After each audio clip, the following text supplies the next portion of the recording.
금융노조의 총파업으로 은행마다 비상근무에 들어갔지만 다행히 큰 혼잡은 빚어지지 않았습니다. 사전 홍보 등으로 내방객이 줄어든 데다 은행이 본점 관리자와 비조합원을 파견했기 때문입니다. 정부가 4년 전에 작성한 보고서에서 전북이 속한 옥천습곡대의 지진 가능성이 2등급으로 조사됐습니다. 전북이 불안정한 활성단층에 포함된 점을 공식적으로 확인한 첫 보고서여서 활성단층 정밀조사가 시급해졌습니다. 익산 도심에서 시작된 주상복합 건물 공사로 주변 상가들이 큰 피해를 입고 있습니다. 주민들은 건물 보수와 각종 피해 보상을 요구하고 있지만 건설업체와 의견차가 큽니다. 전북대가 인문학 강화 명목으로 3년 동안 90억 원을 지원받았습니다. 위기에 빠진 대학 인문학에 새로운 활력을 불어넣을 것으로 기대됩니다. 여러분 안녕하십니까? JTV 8시 뉴스입니다.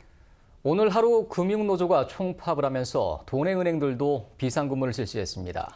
다행히 참가자가 예상보다 적었던 데다 사전 홍보 덕에 우려했던 혼란은 일어나지 않았습니다. 이승환 기자의 보도입니다. 한 은행 지점에 총파업으로 인해 업무가 지연될 수 있다는 안내문이 붙어 있습니다. 실제로 은행 점포마다 일부 조합원들이 파업에 참가하면서 관리직과 비조합원들이 대신 창구에 앉았습니다. 하지만 점포별로 오전 한때 잠시 붐빈 것을 제외하면 당초 우려했던 혼잡은 피했습니다. 농협은행의 파업 참가자는 190명, 전북은행은 300명가량으로 당초 예상보다 줄었기 때문입니다. 실질적으로 그 25일이 그 급여일인 그 업체들이 많이 있거든요. 전날인 어제 많이 업무 처리를 하였습니다. 사전 홍보로 인해 오늘 하루 방문객이 평소의 절반 수준이었던 점포도 있을 만큼 고객이 줄어든 것도 한몫을 했습니다. 금융노조가 오늘 하루 총파업에 나선 것은 정부를 중심으로 추진되고 있는 성과 연봉제 도입을 저지하기 위해서입니다. 정부는 성과주의 임금 체계가 노동시장 선진화를 위해서 필요하다는 입장이지만 노조 측은 무리한 실적 경쟁과 쉬운 해고로 이어질 수 있다고 우려하고 있습니다. 금융노조는 정부나 사측의 입장 변화가 없다면 제2, 제3의 파업을 진행하겠다고 밝혀 성과 연봉제 도입을 둘러싼 갈등의 불씨가 쉽게 사그라들지 않을 전망입니다. JTB 뉴스 이승환입니다. 민주노총 소속 전주 시내버스 조합원들이 오는 27일부터 한시적인 부분 파업에 들어가기로 했습니다. 공공운수노조 전북본부는 민주노총의 총파업 방침에 따라서 시내버스 운전기사 900여 명 가운데 민주노총 소속 450명가량이 오는 27일부터 나흘간 운행 중에 회차하는 방식 등으로 부분 파업에 나설 계획이라고 밝혔습니다. 철도노조는 공공기관 성과연봉제와 성과 퇴출제 도입을 반대하며 오는 27일부터 파업에 돌입할 예정입니다. 코레일은 대체 인력을 활용해 KTX를 정상 운행하겠지만 새마을과 무궁화 등 일반 열차는 평소의 60% 수준만 운행할 수 있다고 밝혔습니다. 정부가 4년 전에 작성한 보고서에서 전북이 속한 옥천 습곡대의 지진 가능성이 2등급으로 조사됐습니다. 전북이 불안정한 활성단층에 포함된 점을 공식적으로 확인한 첫 보고서에서 활성단층 정밀조사가 시급해졌습니다. 김철 기자가 보도합니다. 지난 2012년 한국지질자원연구원이 소방방재청의 의뢰를 받아 완성한 활성 단층지도 보고서입니다.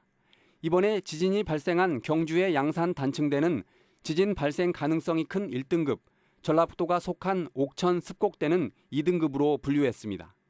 전북의 지진 발생 가능성이 경상도보다 상대적으로 낮지만 그래도 전북이 2등급이라는 걸 공식적으로 확인한 첫 보고서입니다. 한반도의 지진 역사를 표시한 지도를 봐도 전북은 지진 위험지대입니다. 주황색은 진도 8에 해당하는 진동이 있었다는 역사 기록입니다. 지리산과 무주군 근처 그리고 충남 홍성이 주황색으로 표시돼 역사적으로 이들 지역에서 진도 8에 해당하는 큰 진동이 있었다고 해석할 수 있습니다. 전문가들은 이런 역사 기록을 보면 전북에서 대규모 지진이 일어날 수 있다고 경고합니다. 그러나 전북에서는 아직까지 활성 단층에 대한 정밀 조사가 단 한 차례도 없었습니다.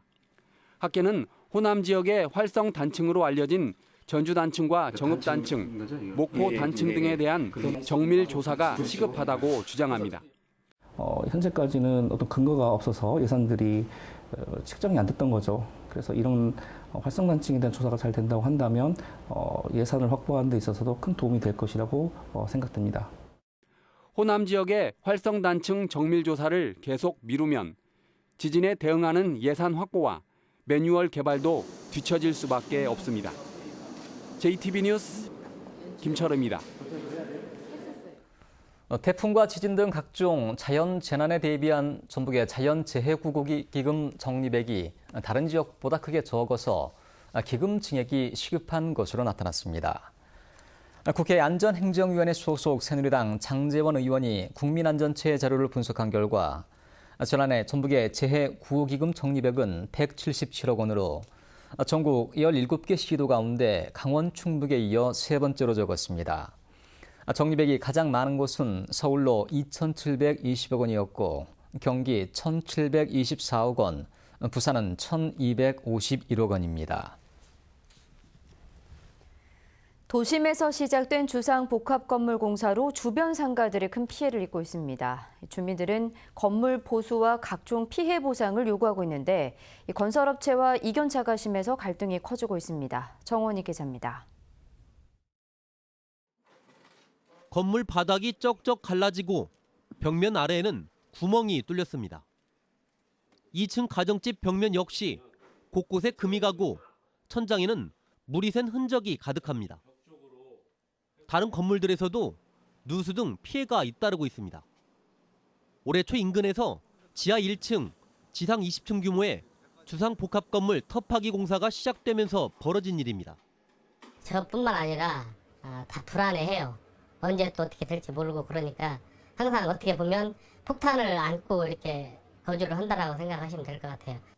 주민들은 건물 보수는 물론 영업 보상과 정신적 피해 보상을 요구하고 있습니다. 건설사 측은 책임을 인정하며 모두 보수하겠다는 입장입니다. 하지만 일부 주민들과 보상액에 대한 이견차가 심해 협의가 더디다고 밝혔습니다. 금전적인 보상도 사실은 생각은 합니다. 그런데 그 금전적인 금액에 대한 게 서로 간에 이견 차이가 많다 보니까 중재에 나선 익산시 역시 지켜만 보고 있는 상황입니다. 우리도 이제 중재는 하고 있는데요. 이 갭이 워낙 크다 보니까 어떻게 서로 양보를 해야 중재가 되는 거잖아요. 가뜩이나 어려운 영세 상인들이 안정적으로 영업을 이어갈 수 있도록 대책 마련이 시급해 보입니다. JTB 뉴스 정원익입니다. 정부가 벼 재배 면적을 줄이기 위해 지난 25년 동안 이른바 절대 농지로 묶인 농업진흥지역의 축소를 검토하고 있지만 우려의 목소리도 적지 않습니다. 정부가 절대 농지를 줄일 경우 지난 6월 말 현재 13만 6,928헥타르인 전라북도 농업진흥지역 면적도 크게 줄어들 것으로 보입니다. 농민단체는 농업용지 감소가 땅값과 임대료 상승을 부추기고 장기적으로 식량 안보 문제를 가져올 거라며 절대 농지 축소에 반대하고 있습니다. 대형 유통업체가 지역의 공익 사업에 인색하고 지역 상품을 선호하지 않는 것으로 나타났습니다. 전라북도가 조사한 결과 올해 상반기 백화점과 대형마트의 매출액 6,053억 원 가운데 대형 유통업체가 저소득층 지원 같은 공익 사업에 쓴 금액은 2억 5천만 원에 그쳤습니다. 또 지역 상품 판매액은 907억 원으로 15%에 불과해 상생을 외면하고 있다는 비판이 일고 있습니다.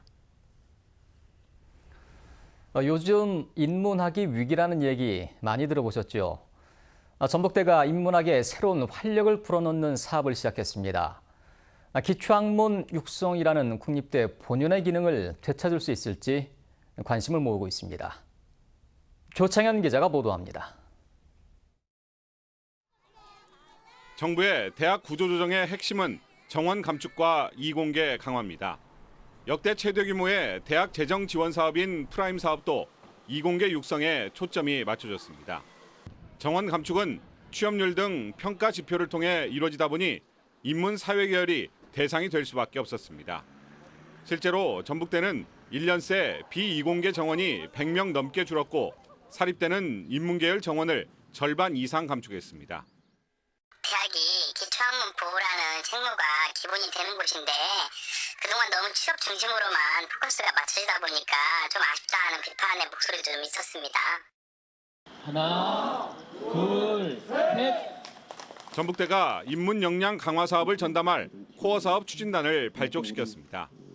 거점 국립대에서라도 인문학을 육성해야 한다는 요구에 정부가 재정 지원을 시작한 겁니다.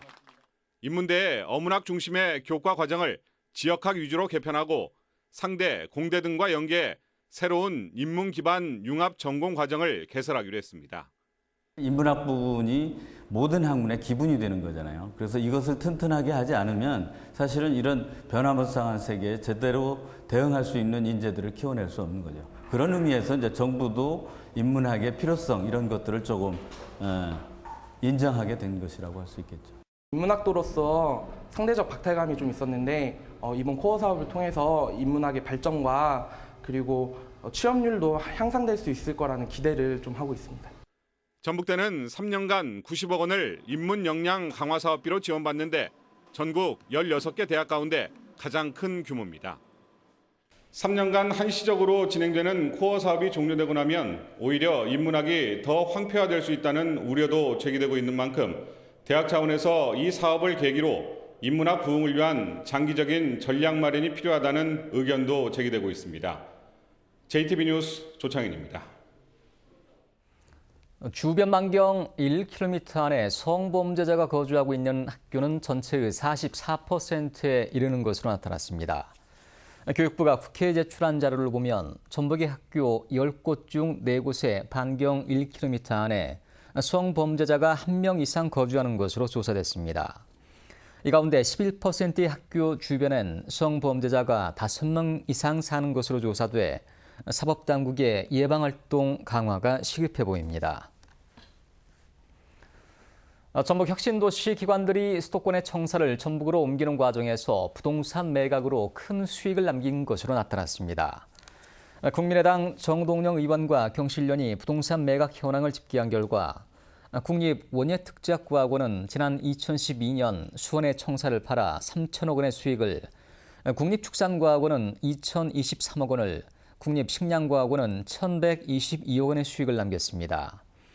또한 농촌진흥청은 청사 매각으로 815억 원, 한국농수산대학은 573억 원의 수익을 남겼습니다. 이에 따라 이전 기관들이 수익금의 일부를 지역사회에 환원해야 된다는 목소리가 나오고 있습니다. 한국 화가 김건희 화백이 한적한 농촌 마을에 미술관을 열었습니다. 아시아 최고의 여성 재즈 보컬로 인정받고 있는 웅산이 군산에서 색다른 무대를 선보입니다. 문화가 소식 하원호 기자입니다. 지난해 한 농촌 마을에 소박한 미술관이 둥지를 틀었습니다. 한국 화가 김건희 화백이 사제를 털어 만든 곳입니다. 개관을 기념해 김건희 화백의 작품 40여 점이 관객들을 만납니다. 전통 한국화부터 채색 수묵화, 구상과 비구상을 넘나드는 다양한 작품들을 감상할 수 있습니다. 농촌에서는 사실 미술관에 가기가 좀 힘들지 않습니까? 가깝게 우리 지역에도 주민들께서 미술관을 찾을 수 있는 그런 기회를 만들고자 이번에 개관했습니다.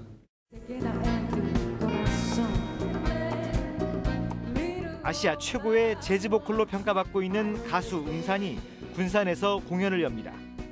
일본을 대표하는 재즈싱어 도쿠와 기타리스트 지로 요시다, 실력파 베이시스트 황호규 등 국내외 유명 뮤지션들이 참여해 수준 높은 무대를 선사합니다.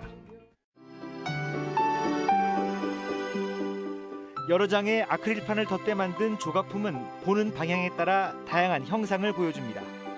젊은 조각가 김우현은 전통적인 목조각부터 3D 프린팅 등 첨단 기법을 활용해 색다른 작품 세계를 선보입니다. JTB 뉴스 하원호입니다. 전주지방검찰청 신청사가 올해 말 착공됩니다. 전주지검은 오는 12월부터 전주 만성도시개발구역 부지에 지하 1층, 지상 8층 규모의 신청사를 짓고 오는 2019년 3월쯤 청사를 이전할 계획입니다. 전주지방법원도 오는 12월쯤 전주 만성도시개발구역 부지에 지하 1층, 지상 11층 규모의 신청사를 지을 예정입니다.